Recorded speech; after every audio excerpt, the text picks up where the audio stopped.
Баршаңызға қайырлы күн. Бүгін ерекше дайындалатын әрі өте керемет дәмді болып шығатын зебра пирогын жасайтын боламын. Сіздер де жасап көріңіздер, өте дәмді әрі жұмсақ болып шығады. Жасалу жолы оңай, құрамына қымбат заттар кетпейді. Сіздерге де ұнайды деген ойдамын. Видеоның соңына дейін менімен бірге болыңыздар. Ең алдымен ыдысымызға ұнды електен өткізіп саламыз.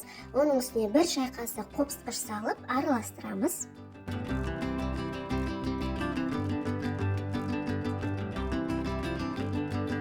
Оның үстіне холодильниктен шыққан сары майымызды салып, қолымызбен жақсылап крошка жасаймыз. Мейлінше майдың пайызы жоғарысын пайдаланыңыздар, сол кезде пирогтың қамыры әдемі болып шығады. Май міндетті түрде холодильниктен шыққан болу керек, бөлме температурасында немесе морозилькте тұрған болмау керек, себебі қатты да немесе қатты жұмсақта болса, крошкаларыңыз дұрыс шықпай қалады.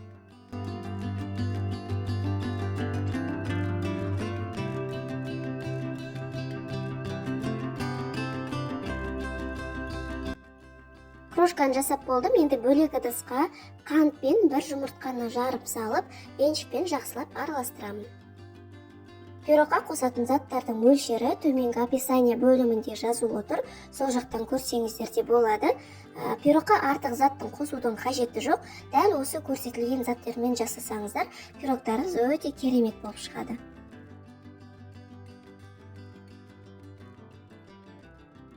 Жұмыртқаны крошканың үстінен құйып, қолымызбен жақсылап жұмсақ қамыр илейміз. Қамырымыз жұмсақ болып шығады, кішкене қолға жабысуы мүмкін, ол ештеңе етпейді.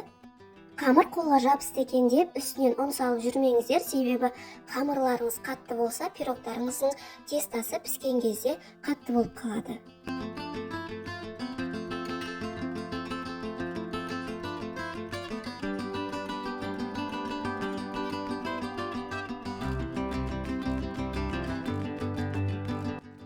Мінеки көріп тұрғандарыңыздағыдай қамыр өте жұмсақ болып шығады, қолға сәл жабысады.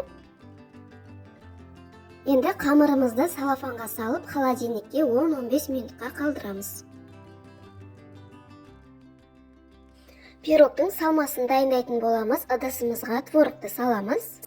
Оның үстіне 15-20% қаймақты саламыз. Қантты саламыз.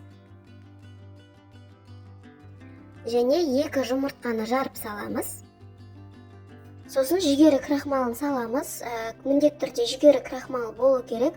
Картоп крахмалы жарамайды, себебі картоп крахмалының өзіне тән иісі мен дәмі болады.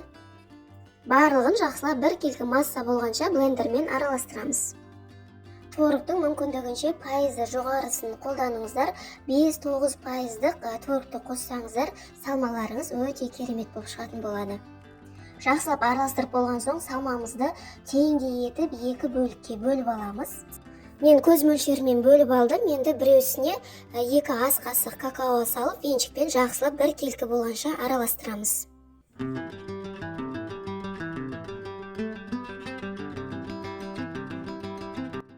Қамыр холодильникте 10-15 минуттай тұрды. Енді формамызға барлық жеріне бір келкі етіп жайып шығатын боламыз.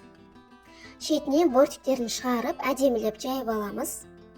Қамырды қолмен жаю міндетті емес, оқтаумен де дөңгелек етіп жайып формаға салса болады.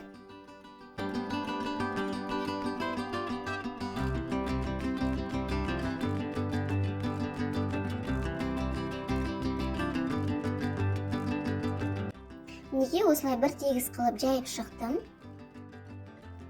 Енді 2 түрлі салмамызды бірін үстіне бірін кезекпен ожаумен құйып отырамыз.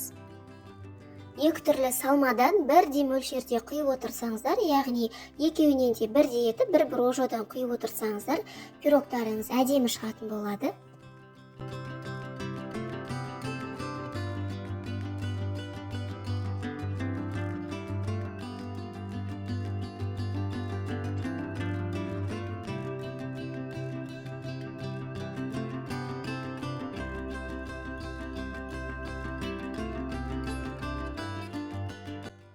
Салманың бәрін құйып болған соң, соңында зубочисткамен немесе шпажкамен осылай бетіне узор салып шығамыз. Дайын болған пирогымызды алдын ала қызған пеште 160-170 градуста 35-40 минуттай пісіріп аламыз. Пирогымыз дайын. Мен піскеннен кейін толығымен бөлме температурасында суытып, одан кейін холодильникке 1-2 сағатқа суытып алдым. Содан кейін ғана барып формасынан босататын боламыз. Міндетті түрде толығымен суытып, холодильникке 1-2 сағатқа қойып алыңыздар. Сол кезде ортасындағы салмасы жақсы қататын болады. Пирогымызды дастарханға кесіп ұсына берсек болады. Дәмі енді өте керемет болып шыққан. Сіздер де жасап көріңіздер. Видеом сіздерге пайдалы болса, ұнаса лайк басып, пікір қалдыра кетіңіздер. Арнама тіркелуді ұмытпаңыздар. Назарларыңызға рахмет. Келесі видеода кездескенше қош сау болыңыздар.